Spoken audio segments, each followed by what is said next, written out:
Alors, bonjour chers étudiants, dans cette vidéo je vais expliquer comment résoudre l'exercice numéro 6 de la première série. Alors, que dit l'exercice? Soit le montage de la figure 6, la force électromotrice E du générateur de tension et la résistance R sont inconnues. Calculer les valeurs de E et R si I1 égale 2,6 ampères, I3 0,6 ampères, R1 0,5 ohm, R2 1,4 ohm, R3 3 ohm et R4 2,5 ohm. Alors, voici le circuit. La première des choses, il faut contempler le circuit pour comprendre de quoi il est fait, comment tous ces composants sont disposés, etc. Alors, je vais commencer par identifier les nœuds. J'ai la source de tension, j'ai le courant qui viendra par là, il va se diviser dans R2, puis une partie va dans cette branche là, et puis j'ai un autre nœud, j'aurai une division du courant, ces deux courants vont s'additionner pour passer dans R3. Ici j'aurai la somme de ce courant qui passe par R2 et celui qui passe par R3 pour reformer le courant de cette maille là, c'est-à-dire j'ai ce courant là qui est égal à ce courant là. Maintenant côté maille, j'ai beaucoup de mailles, alors j'ai 7 mailles en bleu, en vert, en orange, ça c'est les petites mailles, puis je vais combiner 2 à 2, 7 mailles, puis 7 mailles et la plus grande maille. Voilà. Alors, mes inconnus sont E et R qui sont en rouge. Voici mon circuit. Qu'est-ce que je vais faire? Je vais commencer par renseigner les courants. J'ai la source de tension. Alors, j'ai le premier courant qui part du côté positif. Je l'appelle I1.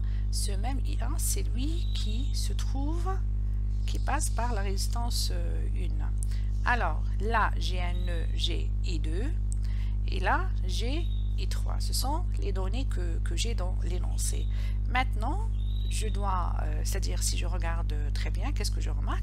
Je remarque que ce courant-là, I3, c'est le même que le courant qui passe ici. Pourquoi? Parce que ce courant, avant de se recombiné, il s'est divisé ici. Alors là, je peux mettre I3. Après, j'ai I4 et IR. Voilà. Maintenant, je me pose la question, quelle maille choisir pour quelle équation? C'est-à-dire, je dois trouver E et R, mais pour cela, je dois passer par des équations qui traduisent les lois fondamentales de l'électricité, à savoir Kirchhoff, Ohm, loi des mailles, loi des nœuds. Alors, GI1 égale à 2,6 ampères et 3,06 ampères, et je le mets ici également pour que je puisse voir ce que j'ai et ce que je n'ai pas. Là déjà j'ai un nœud. Qu'est-ce que je peux dire? Je peux déterminer la valeur de I2. Qu'est-ce que j'ai? La loi des nœuds pour ce nœud là, elle me dit I1 est égal à I2 plus I3. Du coup I2 est égal à I1 moins I3, c'est 2,6 moins 0,6 et ça donne 2 ampères. Voilà. Déjà, j'ai ce courant-là. Ok. Qu'est-ce que je peux faire également? Maintenant, est-ce que j'ai une maille qui contient une seule inconnue? Je regarde de plus près. Qu'est-ce que je vois? Je vois que cette maille-là, l'inconnu, mon inconnu, c'est E.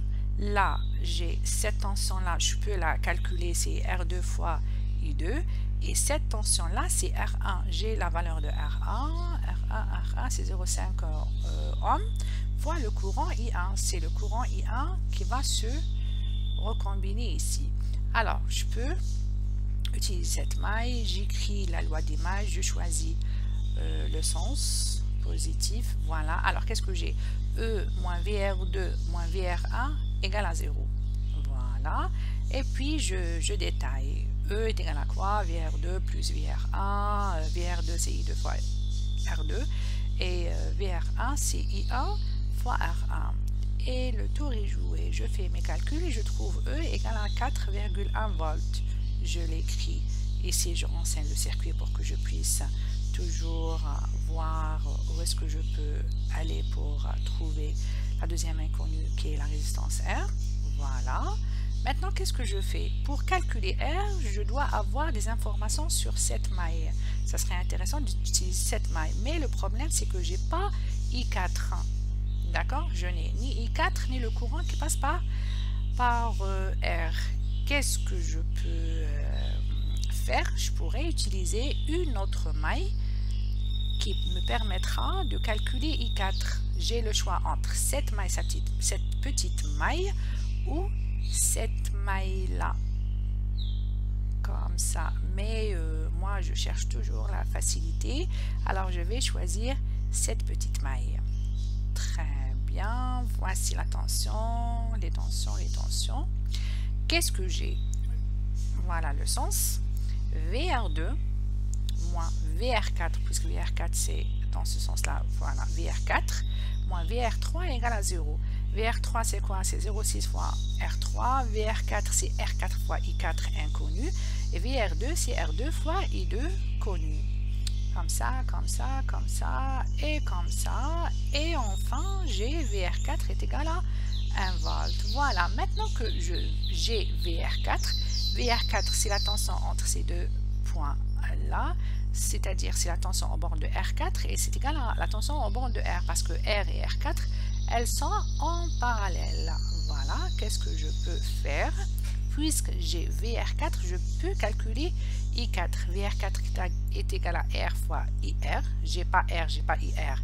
Alors je laisse cette équation pour après.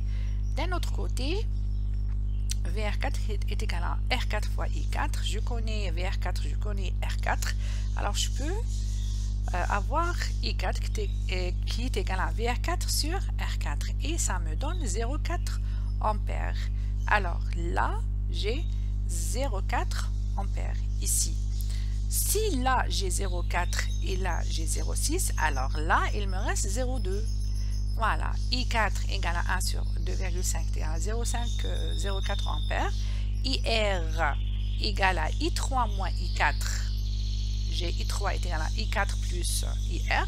Alors IR est égal à 0,6 moins 0,4 et ça me donne 0,2 ampères. Voilà. D'un autre côté, je retiens, je me rappelle que VR4 égale à 1 volt. Là, je pourrais dire que VR4 égale R fois ce courant-là, IR. Et bien, R égale VR4 sur IR. Et ça me donne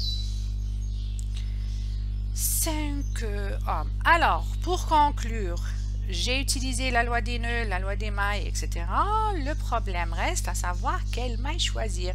Je choisis la maille la plus simple qui contient le moins de termes possibles et de préférence qui contient une seule inconnue. Il faut attaquer l'exercice petit à petit. C'est pas la peine de commencer compliqué, sinon on va se perdre en cours de route. Voilà pour l'exercice numéro 6. Maintenant, je vais passer à l'exercice numéro 7. Merci.